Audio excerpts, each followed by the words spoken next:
And we are live. It's Dr. J here in the house with Evan Brand. Today, we're going to be talking about the gut-lung connection.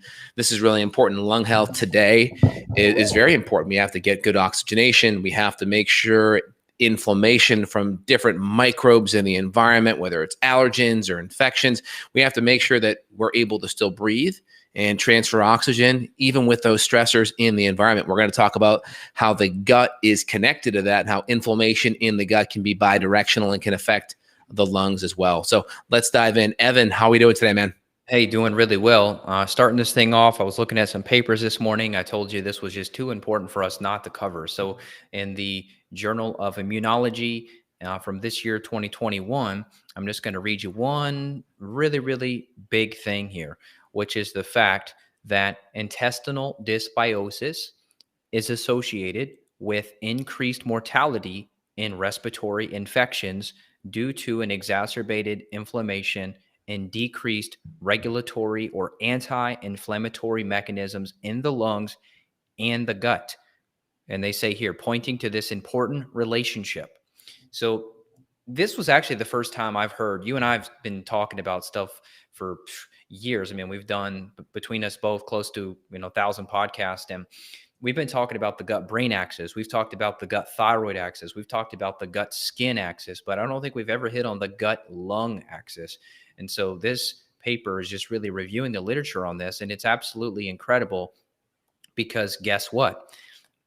The beneficial bacteria helps respiratory infections, and there's 30 pages, if not more. I haven't even had a chance to review all the papers on this, but there are countless papers now and pages of papers showing that the probiotics actually can reduce the inflammation in the lungs. However, if you're in the hospital or if you were in the unfortunate situation of being in a critical care unit, an ICU, you're going to be getting antibiotics more than likely, and you're not going to be getting probiotics. And we could go into the mechanisms, but I think the mechanisms will probably bore people. But long story short, there's an increase in natural killer cells and obviously decreases in inflammatory cytokines.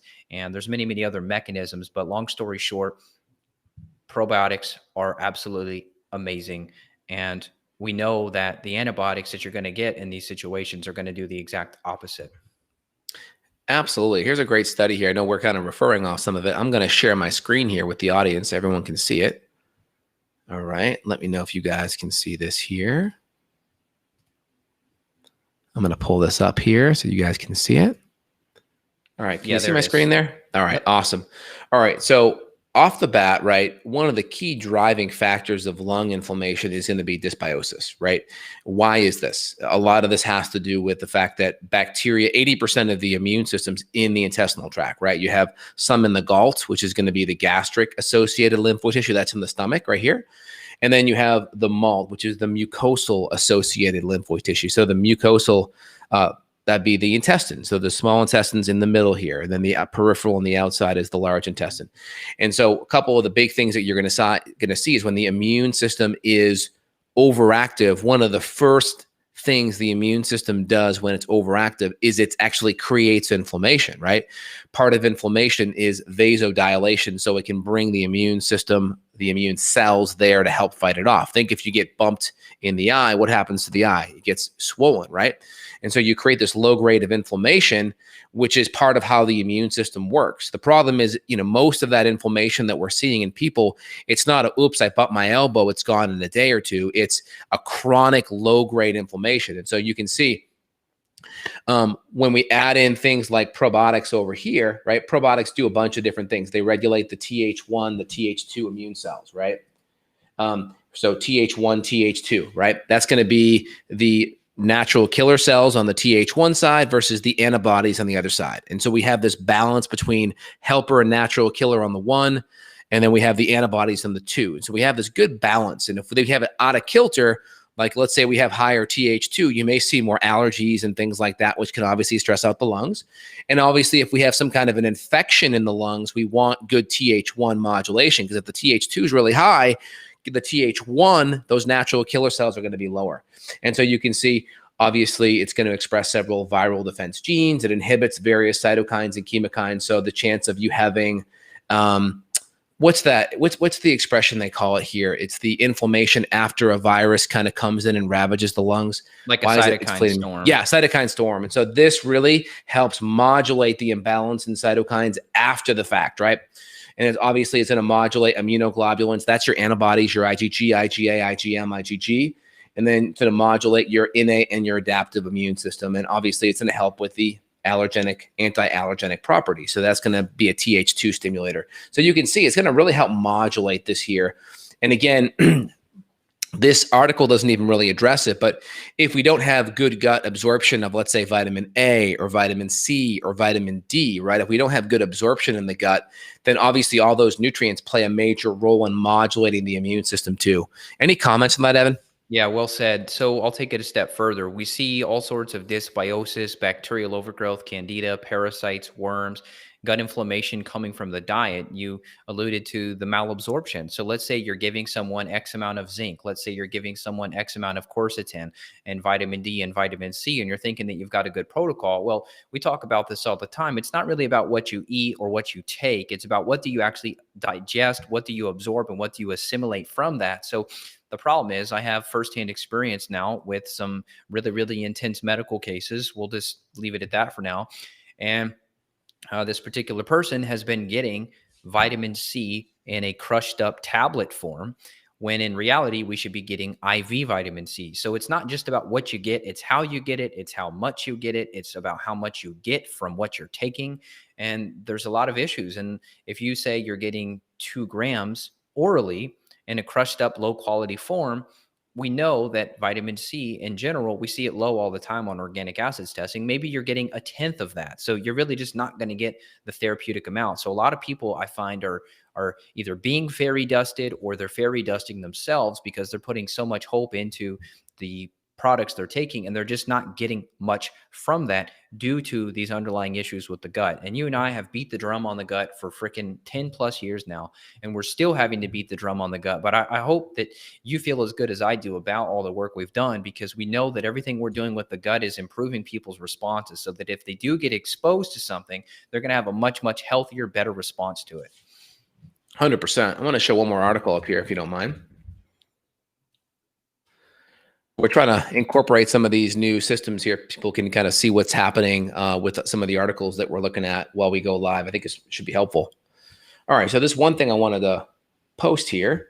So we're looking at different kind of infectious stress on the lungs and what's happening, but look at what's happening with probiotics, right? Probiotics are having an effect on modulating TNF alpha, interleukin 6. It's having also effects on modulating over here your CD4 cells. These are your natural helper cells. So probiotics actually have a major role in modulating this whole immune response. And so, I think one of the best things you can do if you have poor gut health out of the gates here is potentially adding in some probiotics, maybe adding in some fermented foods, as long as you are getting bloated or gassy. Now, some people that have SIBO, these things may make it worse. And so if you're one of those people, that probably won't be the best thing. But if you're trying to be more in preventative mode, we probably want to get some of this dysbiosis under control and work on building up good bacteria after the fact. Kind of my general analogy is you get your car washed before you get it waxed. You go and throw down seeds only after you've done the weeding in your lawn. Anything else you want to add there, Evan? Yeah, except for like an acute situation. You might have to change the order of operations. You might just have to go hardcore in it. Maybe you get some bloating, some burping, some gas, some kind of reaction. You got to make a pros and a cons list, right? There's always a risk-benefit analysis, and those short-term effects from a probiotic, if it were in the wrong order per se, not going to be a huge deal long-term. Yeah, absolutely. Let me just all right, good. So I think that's really good. So first thing I wanted to add on top of that is we know gut permeability is a major stress on the immune system, because you're allowing undigested food particulate potentially, or potentially like endotoxins, which are like the outer shell of the bad bacteria, potentially even mycotoxins from fungus or mold, right? These things affect gut permeability. When the gut's more permeable, that allows more foreign antigens. Think of antigens as like foreign proteins, right? So you could put bacteria, viruses, food, all in that kind of antigen category. It exposes more things to the immune system. And the more you expose bigger chunks of things to the immune system, the more responsive the immune system will be. And so ideally, we don't want to poke the bear, right? Think of like gut permeability is poking that sleeping bear, and we don't want to overstimulate that and create immune responses unless we really need to. Yeah. And you know what's crazy too? We've seen so many things with obesity and, worse outcomes and diseases. And, I went out to a restaurant yesterday. I got some delicious chicken wings, some grilled chicken wings. And I look around and this was on a Sunday, everyone's drinking mimosas and Bloody Marys and whatever else. And the majority of the people are obese and they're getting pretzels and uh, nacho cheese, and then they get donut holes delivered to their table, and then they get a sandwich with like 6 pieces of bread, and the cheese is gooing off the sandwich, and then they go and get chocolate cake afterwards. It's like, my goodness, just imagine how much better we could be if people just had chicken wings like me for lunch. I didn't have donuts. I didn't have queso. I didn't have a freaking pretzel. I didn't have a Bloody Mary. Like, come on. Like, people, it's like they don't care about their health until they are forced to care about their health. But by the time you get to that point, it's already too late. So I guess my little rant here is just, I really want people to start taking their health seriously now. Stop waiting until you're at rock bottom before you decide you want to change things. Use this information that Dr. J and I are providing and implement it now.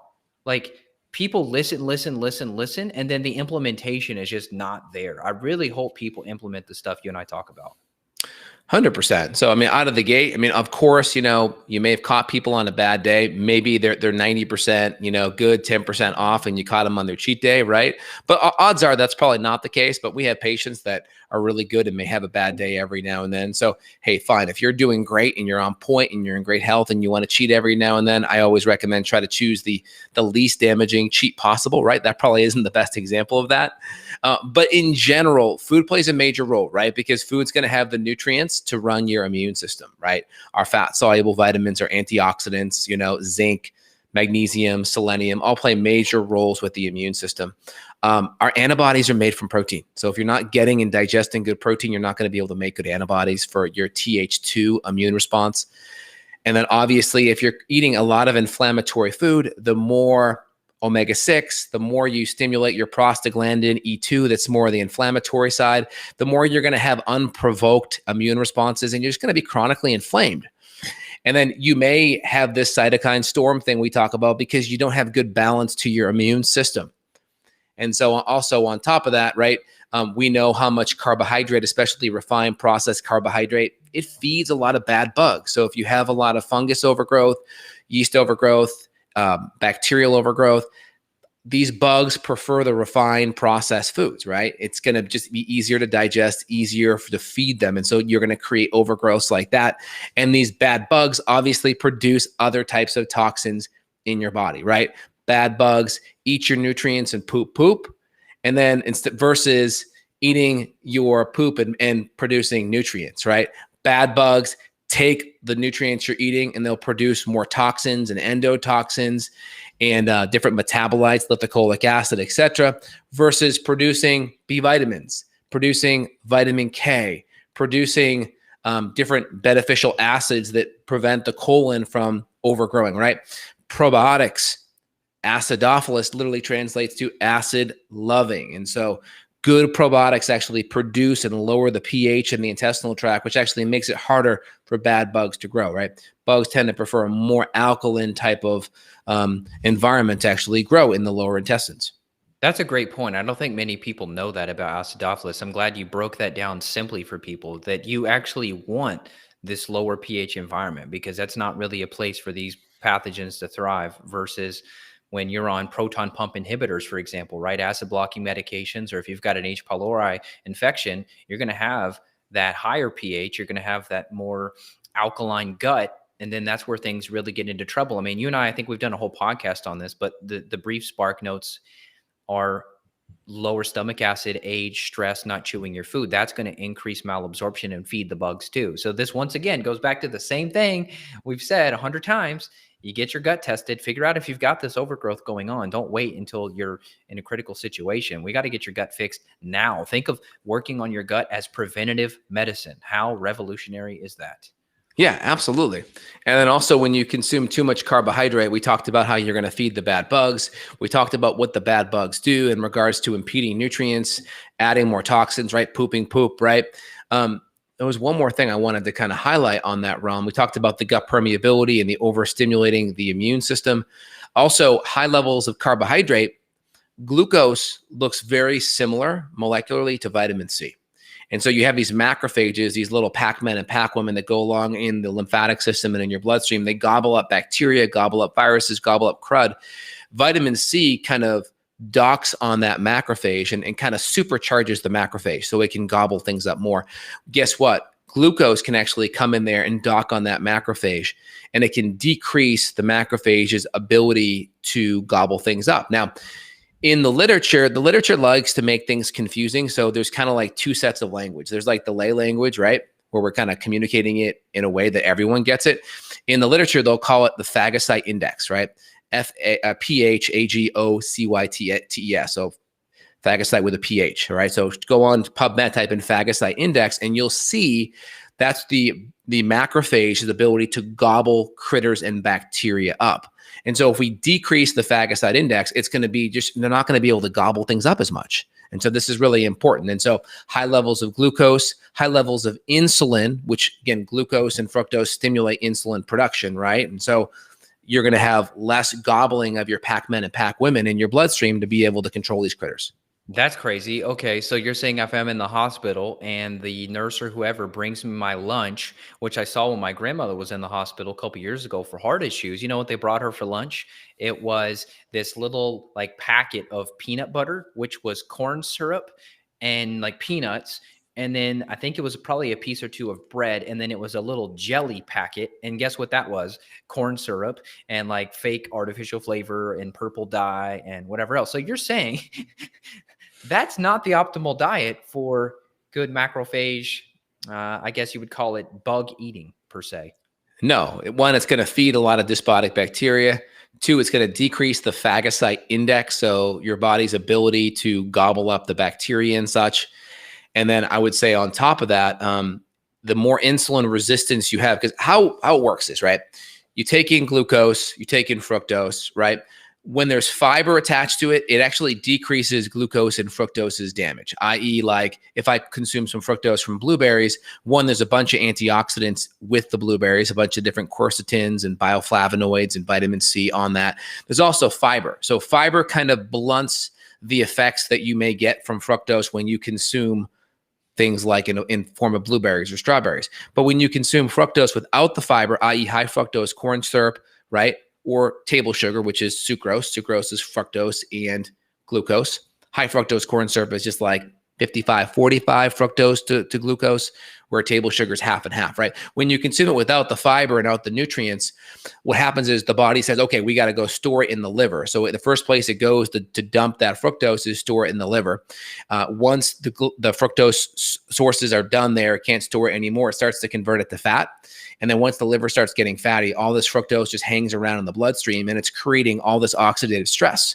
It's like putting barbecue sauce right on your chicken before you barbecue it. It creates this browning effect. And so when you have all this high level of fructose in your bloodstream because your liver's saturated, your liver's now fatty, it can't store it anywhere else, you have high levels of insulin. Now you start browning all the arteries. And then what does that do? It creates inflammation. It makes your platelets and your blood cells just more sticky. So you have increased chances of clotting. What's going to happen when you have clotting in the lungs? It's going to create a whole bunch of lung stress, right? Obviously, heart issues, if it's in the heart, brain issues, if it's in the brain.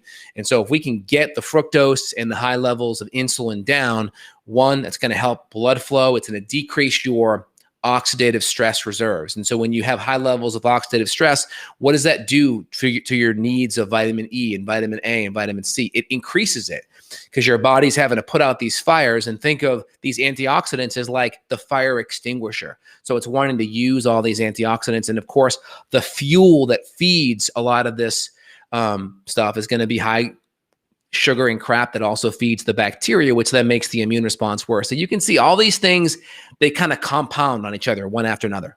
Yeah, that was a great way to put it. That's what I was kind of picturing in my head, this snowball effect against you, and it gets nasty quickly. It does. It really gets nasty. And then if you're really, really bad, and then you're on the feeding tube, I mean, we've seen, and I know you've talked about this before with your some of your work in the medical industry years ago. I mean, you've talked about some of this stuff they feed people. It's bad. These feeding type solutions. I mean, I'm pretty sure it's just straight garbage. I don't have an ingredient list in front of me, but I know it's not good. Yeah, 100%. And you know, sugar is used. It hits that opiate receptor, right? It's people use it to kind of modulate pain, modulate all the bad stuff that's happening. So it's, you know, it's very addicting, you know, once you're stuck on it. We had a question come in. How do you test for some of these things with the bacterial overgrowth? So you can do a SIBO breath test, a lactulose breath test. We can do one of the different organic acid tests that will look at some of the bad bacteria metabolites like benzoate, hippurate, 2,3-phenyl acetate, indicam. These are different organic acid or bile acid markers that we can look at. We'll also run good comprehensive DNA stool tests that will look at some of these bacteria and if they're overgrown, right? Some of the common bacteria we'll see are Klebsiella, Citrobacter, Prevotella, Morganella, Pseudomonas, right? These are some of the common ones that we'll see, and they will be elevated way outside the reference range when this is happening. Yeah, you've got strep, you've got staph. We'll look at candida on the stool, even though it's not as accurate as the urine. We'll look at the parasites too. What about like blasto and crypto and giardia? What about H. pylori infections? All these things add up against you. So our goal is really try to get everything on paper and figure out what all you're up against. And the cool thing is, a lot of times you and I are knocking out infections that maybe we didn't even know were there because we can't test for everything. Like we have really, really good testing, but I'm sure there are still different pathogens that we don't even know. But the cool thing is with these herbs and with these synergistic formulas that we're using clinically with people is that you may have some antiviral, antifungal, antimicrobial, antiparasitic properties all to these same compounds. So you may knock out 4 different infections with the same nutrient, as opposed to, let's say, a specific drug designed to target a specific pathogen, like an anti-giardia, anti-parasitic medication. Whereas herbs, we may come in and knock out giardia plus crypto, you know, plus the H. pylori, all in one fell swoop. So that's the benefit. And not to mention, let's say it's berberine that we're using for antimicrobial support. We may help support glucose there. We may, with some of these other herbs, there's some of that. We may lower inflammation at the same time as we're eradicating the infection. So that's just really the beauty. Once you get the data, the beauty is that you can work on multiple mechanisms at the same time, getting someone to the finish line faster. Yeah, and also when you take some of these herbs are going to have antioxidants in it. So the oxidative stress that you kind of create with the killing of these microbes, these herbs are going to have some antioxidants present in them just due to their phytosignature. Obviously, when you take in an antibiotic, right, you're not going to have a lot of nutrients or antioxidants present with that. They actually can create more oxidative stress. Just go into PubMed, type in antibiotics and oxidative stress or antibiotics and mitochondrial stress. There's a lot of studies supporting this. So the part of the benefits is with the herbs is that you're going to get some antioxidant nutritive properties because based on their phytosignature. And again, this is all going to be dependent upon these herbs being higher quality, right? Not cheap ones. And if they're grown in soils that have high levels of lead or mercury, then that could obviously be a negative impact. So we want to make sure we're sourcing out high quality herbs. That's why we want to have them professional grade where we have third-party testing on them to make sure they're adequate. The next thing on top of that is there's synergy between some of these herbs. So for instance, you talked about berberines, right? Very helpful. Berberines also help modulate lipids, right? Triglycerides, cholesterol, right? They also help with blood sugar. And guess what? Berberines combined with wormwood are shown to actually have antiviral qualities, which is very helpful. So if you have any kind of lingering viral stress, that can also be very helpful. I see people when we do gut killing, they may start to flare their herpes because their immune system's going after it. Sometimes that can happen too, or it may be very helpful with their EBV or something else going on in their body. So we got to keep an eye on all those things. That's cool. Yeah, that's really fascinating. Oregano too, right? We love oregano. We'll use that as a broad spectrum too. That has a lot of cool different antiviral, antimicrobial properties. Olive leaf is another great one that we use. Yeah, olive leaf has antiviral properties too, anti-inflammatory for sure. And it's gentle. You know, some of these things are just so gentle that even in young children that we're seeing with these issues. I mean, I know with you and I, you know, I've actually had a couple clients, they've really tooted you and I's horn. They say, you know, that you and Dr. J are kind of the only guys out there with young kids that actually are doing functional medicine, because so many people are doing like functional medicine theory, you know, or maybe they're a clinician and they're older, maybe they don't have kids. So I wanted to pass that feedback on to you, that our clients, they really love that about us, that we've got young kids, because we're implementing this stuff with our kids too. I know you and I have both done antimicrobial nutrients and other supportive stuff for our children. And it's been really great because there's so much fear, and I guess you would just call it misinformation when it comes to kids. Kids are so resilient, but they do sometimes need help. And, you'll often get the recommendation or the comment that, oh, well, the pediatrician doesn't know anything about that for the kids. I will tell you personally, herbs are great for kids, and we use protocols with kids all the time. There's so much to be done with kids. 100%. So just kind of out of here, just if we kind of re-summarize what we're trying to, make sure you guys extract from here is, number one, beneficial bacteria is going to help modulate the immune system, decrease permeability, immune permeability, or gut barrier permeability, which takes stress off the immune system. It's going to modulate the cytokines, the interleukins. So when your immune system comes in there, you're not going to create more damage from the immune system. So it's kind of like the firefighters coming in and you have a small fire, and instead of putting it out with one of those portable little fire extinguishers, they bring the whole big ladder and truck in there and spray so much water they knock down all your walls. It's kind of like, well, that's kind of an inappropriate response to that kind of fire. Same thing with your immune system. We don't want your immune system to be creating stress and inflammation because the response is inappropriate, right? We could see this with other stress infections. We see it with allergies, right? And so we want to make sure we have good immune stress. We want to make sure that your gut is healthy, where it's extracting all of the nutrients. We're putting foods in there that aren't feeding the bad bugs, but also providing lots of good, beneficial, healthy fiber and healthy full spectrum antioxidants and nutrients to help the gut and the immune system as well. Any comments on that, Evan? Well, that just kind of spurred the thought, and we could do a whole part 2 on this, but I mean, there is a role of some leaky gut support outside of probiotics during this. You and I have our own custom professional formulas that we use with various nutrients like aloe and mucin and chamomile and other things that you can use to actually support the gut lining. So this would be another great thing to implement if you're in these situations. Maybe you're unable to get testing because, it takes a couple weeks turnaround time or a little more depending on what you're doing. So if you're kind of in a more acute situation, I think not knowing what you're up against, you still could bring in some of these leaky gut supports now. And then if you're in a situation like I'm telling you to, wait before you hit rock bottom, wait before, don't wait before you hit rock bottom. Don't wait before you have to go to the hospital. Work on your gut now. If we have all the data, we can work you through these steps here. And then we may have already gotten you to the gut healing point to where you're not coming into this infection with a leaky gut. I would much rather someone come in with a healthy gut. We know they're going to do far better. And with this discussion you and I talked about today of the gut-lung axis, now's the time to focus on your gut, so you don't have to focus on your lungs. 100%. I think that's great. Makes a lot of sense. So you guys listening, if you enjoyed today's content here, we'll put a list of some of the products that we use, some of the probiotics that we specifically like and use with our patients. I'll put some of the immunonutrients that we like to kind of modulate the breathing pathways, quercetin, stinging nettle, all excellent. I love ginger tea as well. We'll put that in the links down below. Those are all excellent things. And of course, some of the herbs that we like as well. We'll put some of the clearing herbs that we like for the dysbiosis and such in the comments, or in the comments description below. And if you want to support us, you can purchase some of those things there. If you also want to reach out, we're available for functional medicine consultation support all around the world. We'll put that link down below as well. evanbrand.com to reach out with Evan. Dr. J, justinhealth.com to reach out with myself. Thanks so much. Evan, any last things you want to highlight?